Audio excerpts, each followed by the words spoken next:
Entertainment. What up, Facebook, YouTube, Twitter, Finsterprints, SoundCloud, Instagram, and all other social media outlets that has been discussing the Game of Thrones and what is what. Let me start off by saying that I enjoyed it as usual. It was not a letdown for the wait and all the media influence. Let me also say that I am not a media follower when it comes to Game of Thrones. I don't see what the actors are doing and actresses are doing outside of Game of Thrones, other than if I see them in a movie like he did Pompeii, which was good story, but he's a leading man. I don't follow Sophie Turner outside of here. I don't, I don't do that because I want to stay in the moment. I want a catharsis when I see Game of Thrones. I want to, be indulged in the surreal atmosphere of the show as much as possible. So I don't do a lot of following the media and who's doing what. With that being said, of course, like I said, season 6, it's starting off good. They're starting off with some questions. There's a lot that has been said and or done that being that I do not read the books of George R.R. Martin. I don't want to read the books for a few reasons. One, I don't like reading long books. 2, I don't like when I have to wait so long just to get to the next book.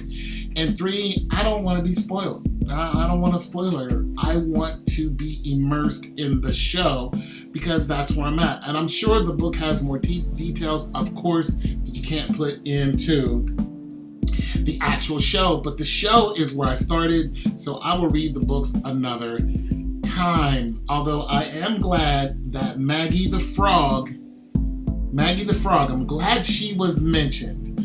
I'm glad Maggie the Frog was mentioned by the Queen.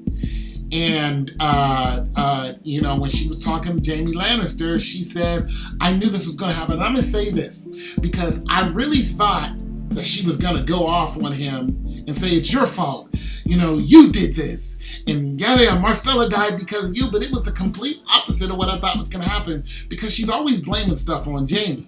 And I'm like, I hate that about you. Like, this dude lost a hand trying to get to you. I mean, it's weird that you're freaking lovers anyway, but that's how y'all do. But nonetheless, you're unfreaking grateful. But in here, in this scene with her, and of course her hair was cut off, she was not she was not on a tirade against him. And it was this scene right here. She did not go off on him. And I kind of like that. I like that for a few reasons. One, it's starting to show her humanity. If you listen to what she said some really deep and telling things about herself. She said Myrcella was good. She said Myrcella had...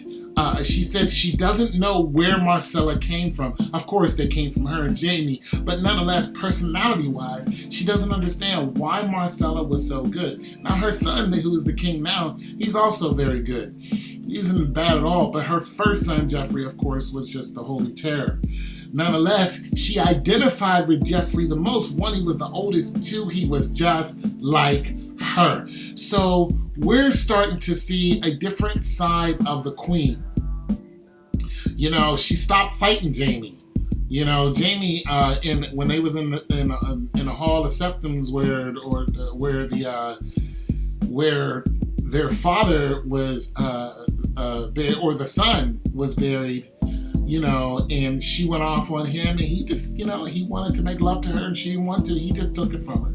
I'm not suggesting that, but I think he just got tired of her just being such an antagonist against him. Like, do you not understand? And then he says, you know what? F everybody else who's not us.